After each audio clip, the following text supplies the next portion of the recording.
You will not be able to withstand the light which now is on a tower just above your palace. What am I talking about? You reach your palace, you've seen it. It's beautiful, it's glittering. Suddenly you see this light that is shining down, and beautiful light that covers your whole entire property. It's not the sun. It's not special light coming from above. You look up into that tower, and in that beautiful tower, there is your spouse, your wife, is waiting for you there. So our sisters who enter Jannah, are you walking to your palace, or are you actually escorted to your palace and then you are placed there to wait for your spouse who is about to come and meet you?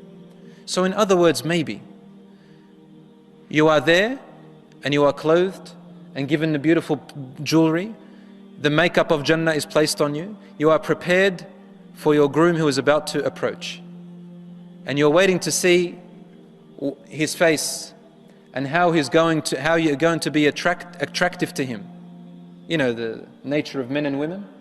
This is the nature of men and women. Women love to beautify themselves to attract their husbands first.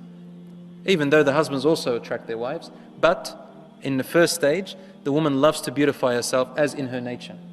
So imagine you've entered now, and there are servants of yours in your palace. You've beaten your husband there, and they've prepared you and put all this makeup on you. In fact, in Jannah, what is makeup? Is it fake up? As we call it in Islam, I call it fake up. No. What is the makeup in Jannah? You don't need any makeup. The makeup of Jannah is the way Allah has created your face. And now I would like to describe just a little bit of the women of Jannah. The women of Jannah, the women who enter Jannah from this world are indescribable. I cannot describe them. The hadiths and the ayat in the Quran have not described the women of this world who enter Jannah. But what have they described? They've described the women who are created in Jannah, the Hur al-Ain. As for the descriptions of the women who enter Jannah, they are beyond their beauty. Forget it. They will look like they were just insignificant, just a little pearl they wear around their neck. That's all it is really. So the Hur in Jannah, the women of Jannah, Ar-Rasul sallallahu alayhi wa sallam says, وَلَا نَصِيبُ رَأْسِهَا, the tiara. Ever heard of a tiara? A crown or a tiara of a princess or of a queen? So the crown or a tiara that she wears on her head. Not even talking about her head. We're talking about the tiara, the crown that she wears on her head. From her beauty, خَيْرٌ مِّنَ الدُّنْيَا وَمَا عَلَيْهَا. Ar-Rasul sallallahu alayhi wa sallam said, it is better than the whole world and everything that's on it. In another hadith, which is also sahih, he said, if her face were to be shown to the people of the world, there will be a world war over her. There will be a world conflict over this one woman. Forget about all these beauty pageants that are elected and voted for. Forget about all the women that you've ever heard about or seen in this world. They are not even worth, wallahi, an atom's worth of span's length of a thread of hair of the women of Jannah. Literally, I'm saying this really. When you look at it, they're nothing. In another hadith, if she spat in the ocean of this world, how salty is the ocean? If she spat in the ocean of this world, it'll turn it sweet. The ocean, it'll turn it sweet. Now again, you might think to yourself, if it's that sweet, how can I bear the sweetness of her in Jannah? Again, your form and shape and your abilities in Jannah are super compared to here. They're nothing like here. Ar-Rasul, Allah subhanahu wa ta'ala describes them in the Quran, Hur Ain, which is a word used, which is familiar to the Arabs of the deserts at that time. These words, Hur Ain, were revealed in the Meccan verses, when the people lived in Mecca, the Muslims in Mecca, before they migrated. So he's talking first to the people of the desert and the people of Mecca who understand what Hur Ain means. Hur Ain, lustrous eyes, lustrous big eyes, beautiful lustrous big eyes. In another hadith, it talks about black eyes, pitch black. The iris is pitch black. Now, does this mean that all the women of Jannah have pitch black eyes? No.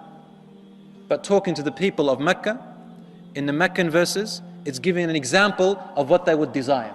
So in other words, if the Quran mentions a particular description of colors of the men or women in Jannah, it is giving only an example of what certain people can desire. So if it's talking to the people of Mecca, they desired lustrous big eyes, dark pitch black irises in a woman.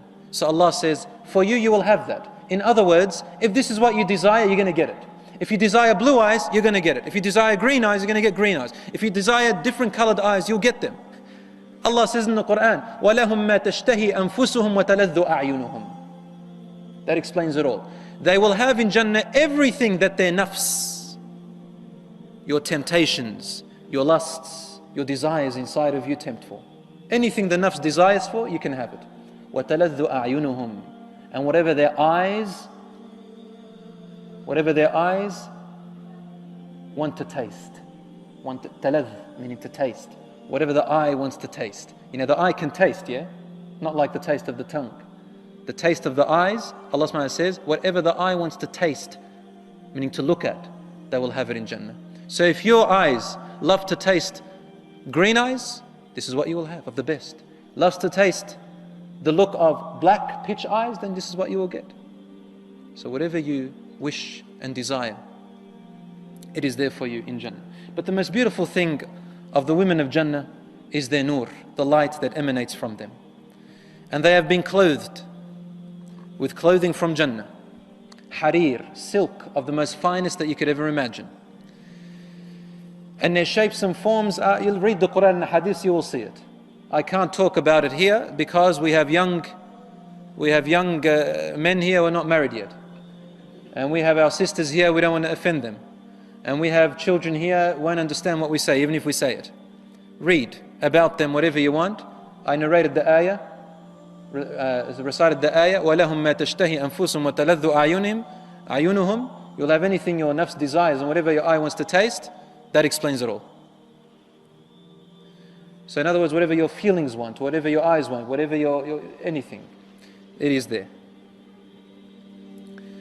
So you see your wife in Jannah. Now there is a question. Is it your wife that is in this world? You will see her again in the hereafter. Or is it another wife? Or is it women that Allah has created? Is it the same man that you will get? The answer, my dear brothers and sisters, some of it will shock you. Asma radiallahu anha married Az-Zubayr radiallahu anhu. And she complained to her father Abu Bakr about Az-Zubayr radiallahu anhum ajma'in, about Az-Zubayr's strictness. Like she complained that she's too strict on her. Az-Zubayr radiallahu anhu, he's one of the 10 promised paradise.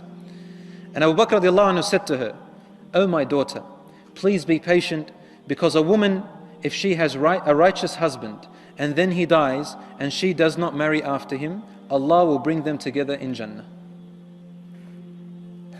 Here is a woman who is complaining about her husband.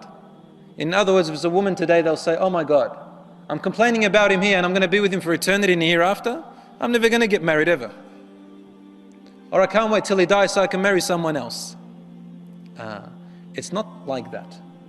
Remember, brothers and sisters, you have to try and understand. When Allah or His Messenger speak to us about Jannah and the things in Jannah, you cannot think in the mind of this world. In fact, you cannot understand it. What is the reason why a wife or a husband dislike their wife or husband in this world, their spouse? Isn't it because of treatment? Isn't it because of their experience with them? I mean, when you first met them, you love them. And then afterwards, you get used to that love. Well, in Jannah, there's nothing that exists like that. All the mistreatments are gone. All the ugliness is gone. All the bad smells are gone. All the ugly desires of a person is gone. There is none of that. Allah says in the Quran, لا يسمعون فيها لغوا ولا تأثيما إلا قيلا سلاما سلاما. You will never hear in there hurtful words. We will not hear in there offensive words, degrading words, harsh words, annoying words, all of that. Never hear negative words. Except it will be said salam and salama. Every word or sentence that people say, is accompanied with a gesture of peace, peace. So whatever you say, you can talk anything you want, but every speech that is said in Jannah, you receive the feeling of peace from it. You know, it doesn't mean necessarily that every time you go, Assalamu alaikum, Assalamu alaikum, and that's all you say. Qilan salam and salam, all you hear is salam, salam. It doesn't mean that people don't know any other word but salam in Jannah. Imagine that. Salam, salam. No. It means that every sentence, every word, every look, every touch, everything is accompanied with a gesture of salam. You can feel it. So that spouse you have in this world who has struggled, and you may not have a pleasant life with him or her, in Jannah, if they are righteous, that's the condition, they'll be a totally different form. Imagine the righteous people of this world who enter Jannah, and imagine this as Zubayr, one of the 10 promised Jannah. He will be among the most beautiful, handsomest, beyond your dream, eat your heart out men in Jannah. And his wife, Asma, who was patient, she will be among the eat your heart out women in Jannah. So imagine the righteous women of this world and the righteous men. No matter how you may look, no matter how your character is, in Jannah, you'll be of the perfect form. Yeah, and I will say this, maybe if I can say it this way. There was this story of this man who was married to this woman for 60 years. Finally she died. And she gave him misery in this life. When she died a Muslimah. At their grave, the Shaykh said, "Oh Allah, unite her with her husband in Jannah." The husband looks at him and says to him, "Please, Ya Shaykh, 60 years of my life in misery, you want me to live for eternity in misery?" Now, if that old man knew, if he knew that his wife was going to enter Jannah, and he went to Jannah and he saw her there, the first one he will desire is her. So this person you see in this world, when you go to Jannah, you say, "Who is that? Who is that?" And they say to you, "This was your spouse in the world." And you say, "I can't believe it." No. My spouse in that world was, he used to stink. He used to look like this. If he spoke, he didn't say pleasant words. He forgot to buy me gifts. He forgot, about this and never complimented me. In Jannah, he's complimenting me, smiling to me. Oh my God, I want to live with him forever. Can't be my spouse that I had in that world. But he is. And so, my dear sisters and brothers, don't think of the mind of this world. A woman came to the Prophet ﷺ, an old woman, and said, "Ya Rasulullah, will I enter Jannah?" He looked at her and wanted to be humorous with her. He said to her, "No old women will go to Jannah." So she got a little bit hurt there. What's this? And when the Prophet ﷺ noticed it, he said to her, "You will enter young. You will enter young." Meaning, when you enter Jannah, you will no longer be in old age. And so it brought a smile to her face. Meaning you'll enter it, but you won't be old anymore. In Jannah, the people are at the age of about 30, 33 years old. Prime age. In this world, you may look at 30, 33, they may have a few white hairs, right? You want an 18, 19-year-old maybe. A 25-year-old. In Jannah, a 33-year-old is far more handsomer than a 25 of this world. 33 is the middle age, is the age of Isa alayhi salam. Rasulullah said the height of our father Adam alayhi salam, 60 dhira'an fi sama, 60 cubits or arm lengths tall in the sky, 20 cubits wide approximately, on the surah, on the shape of Adam alayhi salam, our father. And obviously people have different nur to other people in Jannah. Some of them are more handsome, some are more beautiful than others. But no one will be jealous of the beauty of anyone else. A woman wouldn't sit there and say, "Oh, look at her, she thinks she is. She thinks she's prettier than me. I'll just go back to my servants back in my palace and you watch what they'll make of me. Or you watch when I go and get my, clothing of silk and we'll see what she thinks. She can eat her heart out." No, there's none of that stuff in Jannah. There's no jealousy. She'll say, "Well, she's so pretty, but I'm also pretty too." Right? Husband comes back and she says to him, "You look more beautiful than when I first met you before."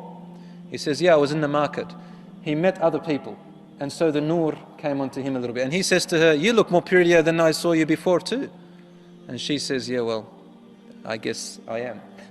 And this is how it is in Jannah.